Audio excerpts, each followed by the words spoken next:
You all, I had an idea to do an impromptu live because I'm home alone for the first time in quite a while. And I thought I would just do this. I haven't done one in a while. And so hopefully some of you will get the notification and jump on. I just had missed doing live videos. It's been a little while and I wanted to kind of catch up with everybody, talk about, you know, things, what's been going on. A lot of the videos that I've been doing lately are just recipe videos and not a lot of talk about like personal stuff or, um, answering questions and stuff like that. And so I decided that I would come on live and y'all can watch it over when it's convenient for you, obviously. But I just thought it's a perfect opportunity because I'm never home alone and able to just jump on here and talk and hey Becky and just be able to interact with you all. And I'm sorry it was impromptu, but I didn't really know if I'd be able to do this today. But my husband had left to go work up some firewood, and I decided, thank you, blessings to you.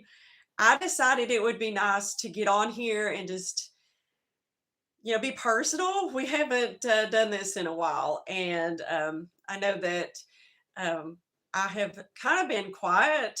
I've just been posting mostly like recipe videos, and I haven't really been live in a while, and I haven't talked about anything in a while. And so I thought that it would be fun to jump on with those who were able to and answer any questions or talk about, what we've been up to, what's been going on. It's been a long, long time since I did this. I made a video for another channel that was about, what has went on with the YouTube stuff.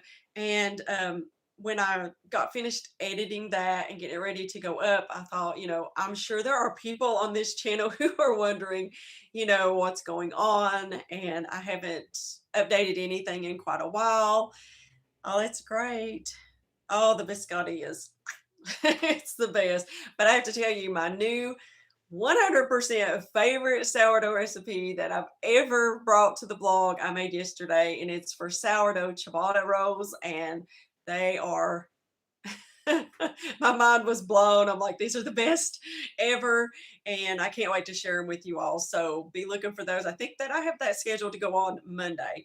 So what I've been trying to do is do some old videos mixed up with some new videos, and so but I wanted to, just jump on here. I hadn't talked to you all in a while, and just not that that much has been going on, but I have been really spending a lot of time developing recipes, making recipes, and then making them and photographing them and trying to video them at the same time. And so I've been really, really busy, and I just hadn't, thought about going live. And then I thought about it, my husband being gone today. I was like, this would be the great opportunity to go live. So, do I have a whole week? Let me think. Yes, I do. It's a fresh meal. Um, go to the blog and type in like soft, freshly milled bread, I think is what it is. It doesn't use sourdough starter. It's a yeasted loaf. I'll put it in the comments or in the description box after this video is not live anymore. And I will definitely put it in there because it's one of my favorite recipes. Um, I think it uses grams and cup measurements, so it's perfect for anybody who wants to use it. Because I get some people, want it one way and some people want it the other. And so I tried to do that particular recipe, and it's so, so good. Good to see you all. Thank you. So I just wanted to come on here and chat because it has been a little bit since I was live, and see if y'all have any questions or, you know, tell y'all what's been going on with us. Like I said, we have been canning tomatoes every single day. Today's the first day. Well, we don't can on Sundays, but we have been canning every single day with these tomatoes. We had 60 tomato plants this year. I know that is that's crazy. And I've given 2 batches, I think, to my mom, and she's been canning on them too. And just been loving it. I am a person, a lot of people look at canning as like a hard thing or kind of a chore. I love to can, and it's hard because I have to let other things go, and it gets so our house is so like disaster because we've just been canning.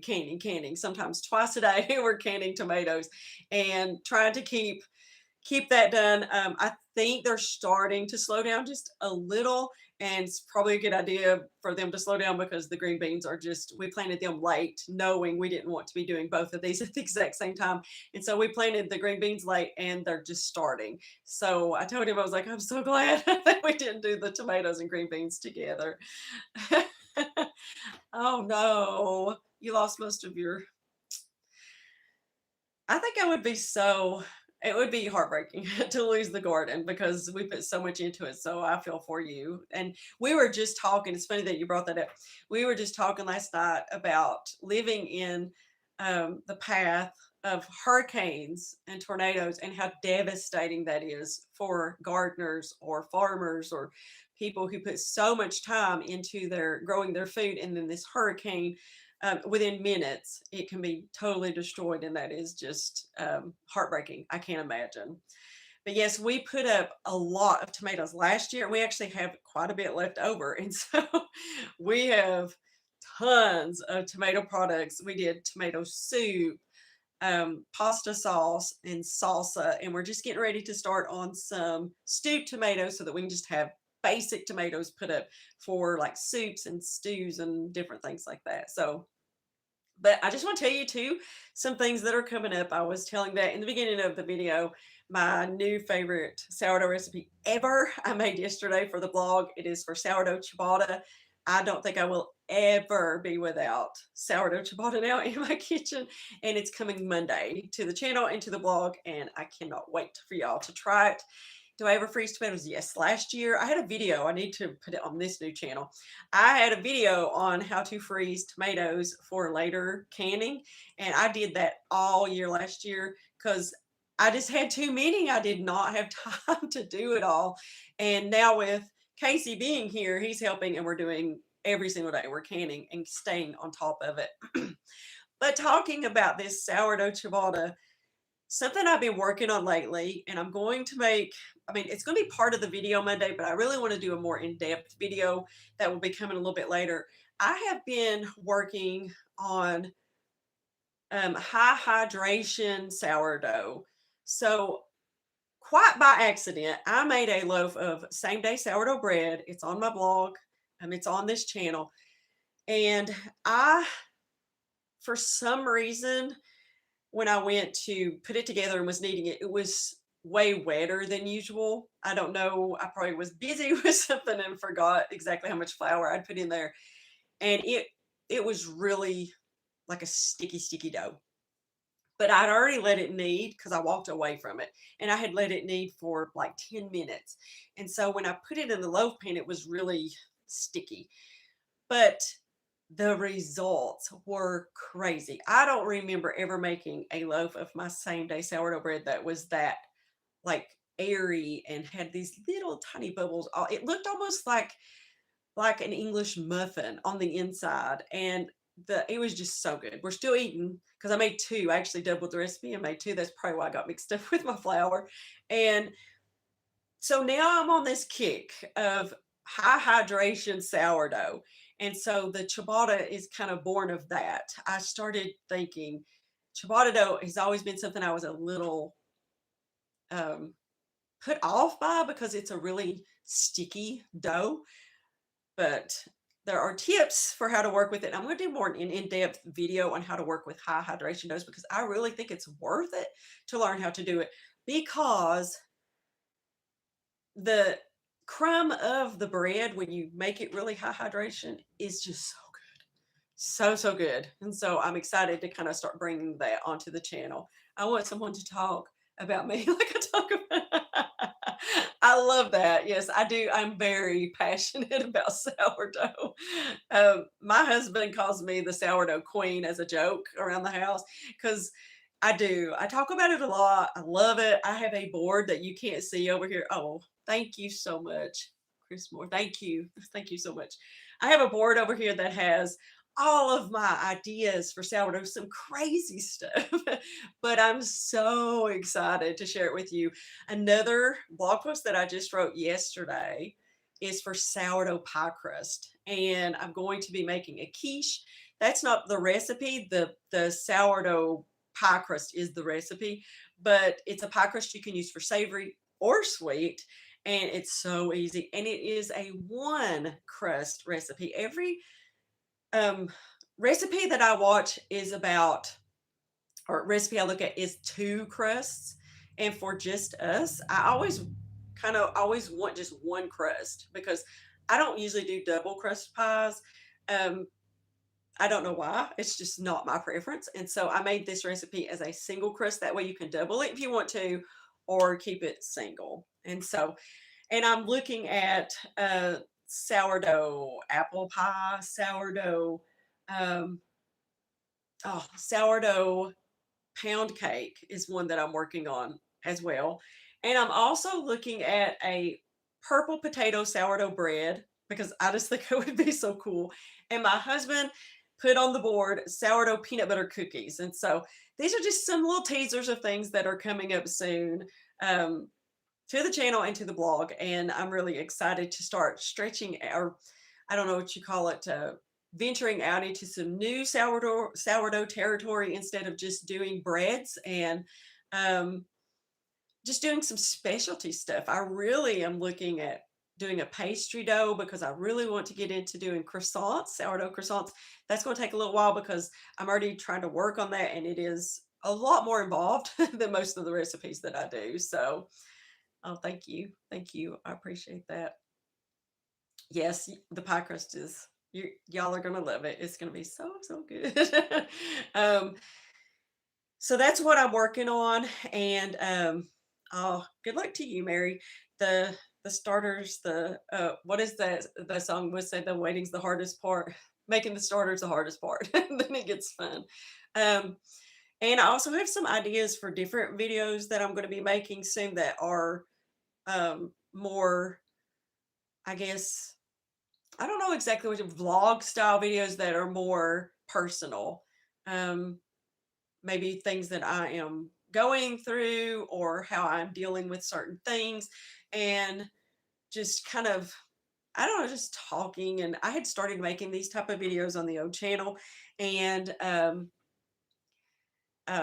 I kind of want to make them again. And so you will be seeing those along with the recipes because, it's just trying to get my footing back again with the new channel has been a little bit hard for me. And I'm, I'm I guess what you could call getting my footing now and starting to put up videos and starting to film again. It took me a little while to film again because I was just like, what am I going to do? I've got all these videos. And I had told Casey, I says, well, I won't have to film a video for a long time because I have all these videos from that I had saved on my um, hard drives. But I enjoy making videos, and so I decided to just go back to making videos, and we'll see.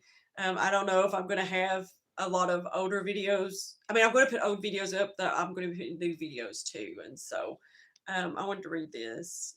Fresh milk flowers, nutritious. I'm going to continue baking. My doctor's beyond ecstatic. Oh, that is so great. Yes. Teach us Yoda. I can't wait to show y'all that.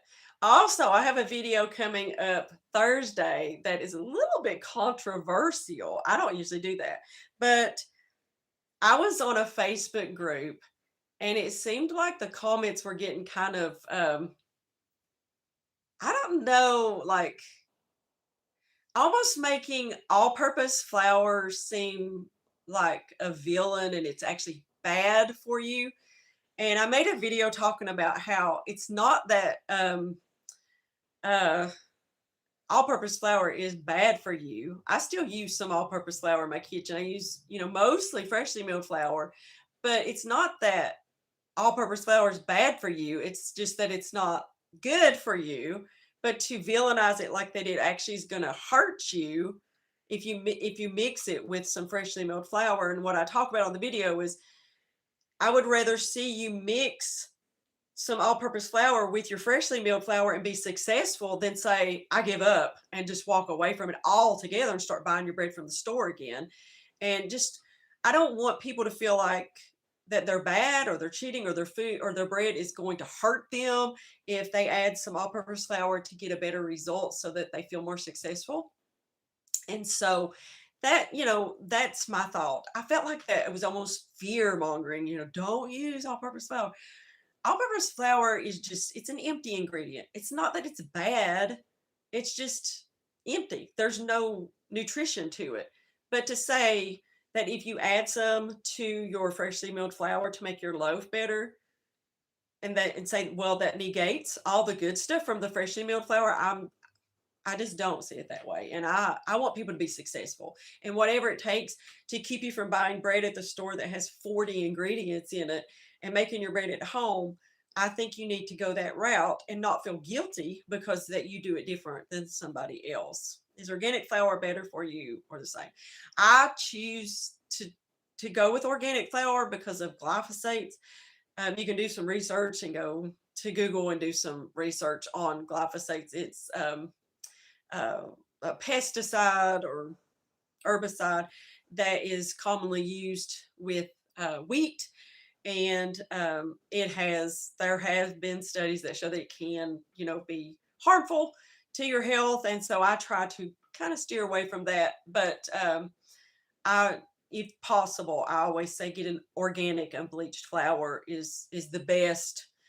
If you're going to buy all-purpose flour, to get an organic if you can, because I just try to steer away from that. That's something that, there's been enough research on it that it makes me feel like I'm not like, hyper, worried about things like that. But when I see enough research on something, then I start taking notice of it and I try to make some changes. And the glyphosate is one of those. I wonder if grain mills ever end up in thrift shop. I've never seen one. I've seen bread machines, bread makers, and mixers, but I've never seen a grain mill before. So, it'd be worth looking at though. You can probably find used ones on eBay or Craigslist or something. I have seen them on Facebook Marketplace. You can look on there too. I've seen used ones at really good prices. And so I almost bought one. That was when I just had my like hand crank one that I was using, and I looked and I almost bought a used Wonder Meal, I think, or Whisper Meal. And then I decided to just buy the Nutri-Meal, and I'm glad that I did now because I love it. So, anyways, that video is coming up on Thursday about the flour, the controversy of using all-purpose flour. And then, I'm just trying to work on some new content. So you're going to see some old content. You're going to see some new content. And I'm just slowly getting back into making videos. And so, yeah, Mary, if I start my out with rye flour, then go to make bread, can I use organic all-purpose flour? No, you can change the flours out, no problem. I've used every single solitary flour interchangeably, like even now. Sometimes I use organic unbleached all-purpose flour. Sometimes I use freshly milled hard white wheat. Sometimes I use kamut, spelt, einkorn. I have never had an issue with it. I just use really whatever is kind of convenient at the time when I'm feeding it. Yes. The podcast by Sue Becker is what got me into freshly milled flour. I am an advocate of using freshly milled flour, but I'm also an advocate of you being successful using freshly milled flour. Now, yeasted breads, most people can get that, but most of the people in my community are wanting sourdough. And so freshly milled flour with sourdough is a little trickier than just making a yeast bread. And so I am of a mind to say just go at it at a slow pace. Say that you have a sourdough recipe and it says, it's 500 grams of all-purpose or bread flour. Well, when you first start using freshly milled flour, how about using 400 grams of the bread flour, all-purpose flour, and 100 grams of the freshly milled flour, and get a feel for how different it is to use um, freshly milled flour. And so hopefully that gives you kind of my view on all-purpose flour, using it with freshly milled flour. So, anyways, I don't want to stay on here too long. I just wanted to touch base with you all again. It's been a while since I was on here. What is the shortest fermentation time you would suggest to make a decent sourdough loaf? 6 hours. I would say 6 hours is the least that I would go. I tell you why, because to get the benefits of a sourdough loaf of bread, you really want to let it go preferably 8 to 12 hours or more. But I have made them in the summer 6 hours, and that's just how long it took. Now, if you want it to be longer and it's growing fast, put it in the refrigerator and um, let it long cold ferment for a while. Is the sourdough starter float test reliable? It's not for me. I have tried to do the float test with my sourdough starter, and it would sink right to the bottom and then go straight into making a loaf of bread, and it would just work. So, you know, take that with what you will. So I'm sorry. It looks like we have a commenter that I wish I would have set up a moderator. Sorry about that. Maybe we can we'll get a moderator next time to take care of those. But anyway, I'm sorry about that. Maybe mine finally floated yesterday, and that is great. I have had them to float, and oh, thank you, Chris. Thank you. I have had them to float, and it still work, and then I've had them to sink and it still work. And so I don't really do it anymore. One test that you can do is to, when you mix up your dough, you can, I wish I could do something about this, but I can't. Here we go. There we go. Okay. I took care of it. Yay! All right. So, I'm gonna, let me see here. I'm going to add a moderator if, there we go. Tanya, I added you as a moderator. So let's get, what was I talking about? So another way that you can test your sourdough that I think is one of the best ways is mix up your dough and then take a tiny piece off of that and put it in a little glass container, cup, whatever, and then watch it grow. And if you see it grow, you have an idea of what's happening to that big lump of dough. And I like to do that, especially if I'm making something for the blog. I want it to look really good. And you know, that's another way that you can test your sourdough starter. Thank you for subscribing. Your friend shared it on X. Thank you.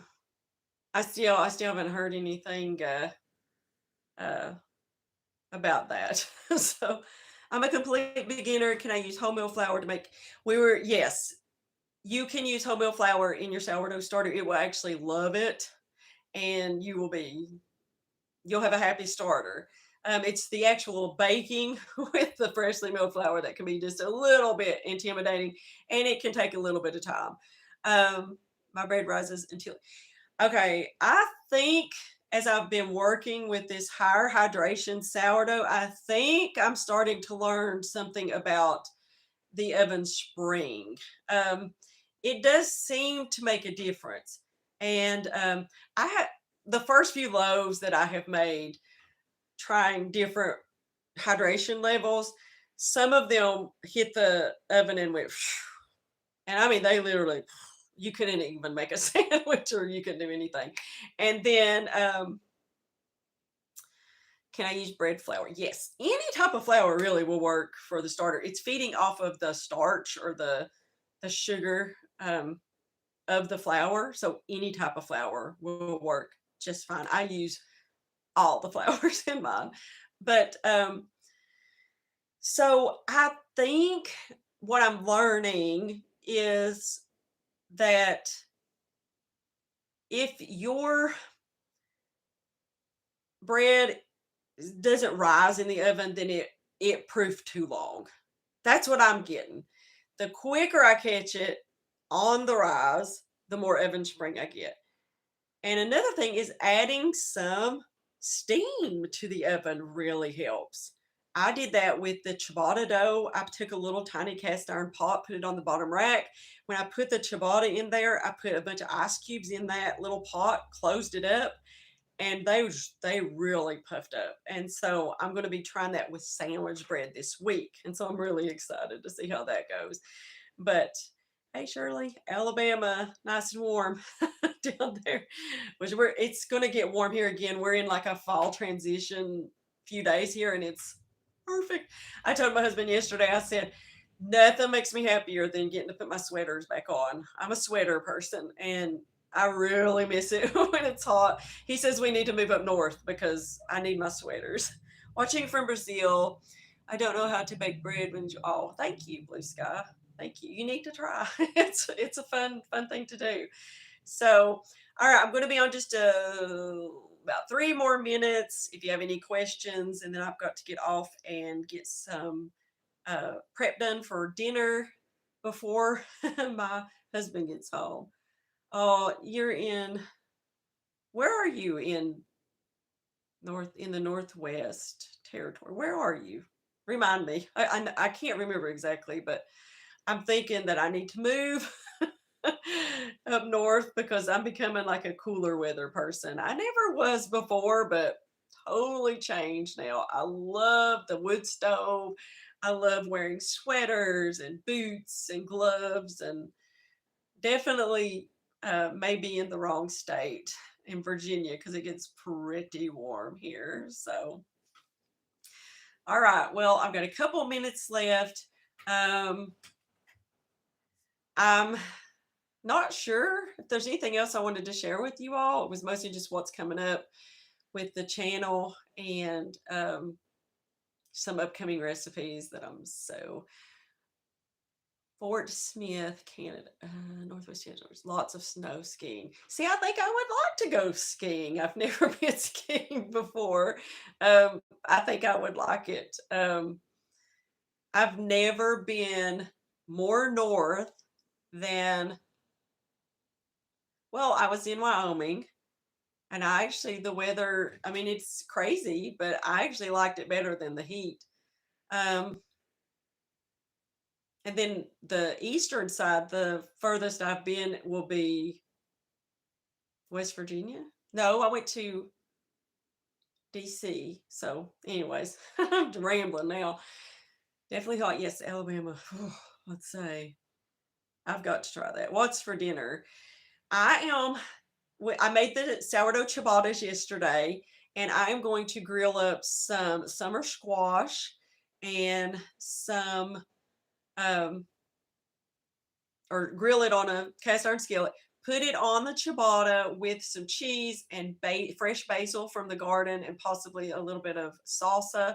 And then we'll put it under the broiler to really melt down and get nice and, you know, bubbly. And then we're going to have that with some sweet potato fries on the side. And so I can't wait. I love this time of the year for the food.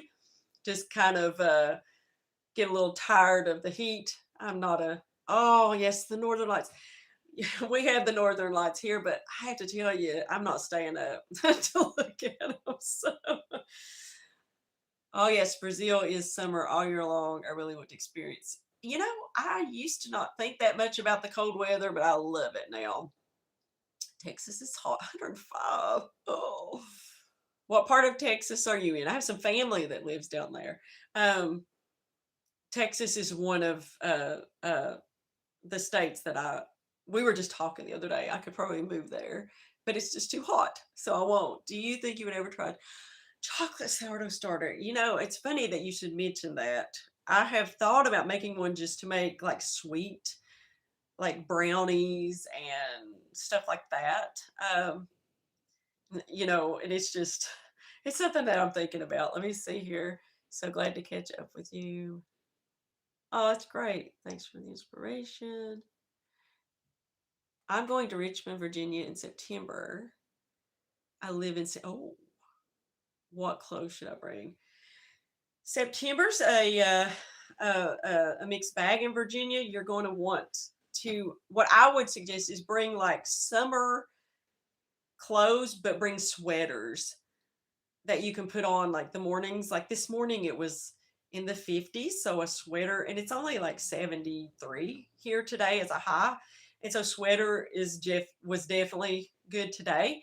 I would bring sweaters. I would also consider bringing um, just maybe a couple of warm outfits for cooler weather, but it's probably going to be pretty warm most of the time that you're here. And yeah, I would definitely bring sweaters though, and just be prepared because we do have some cool weather. We're going through one right now. And usually around Labor Day, it gets hot again, and we're getting ready to go into that. And then, yes, an umbrella. Yeah. And then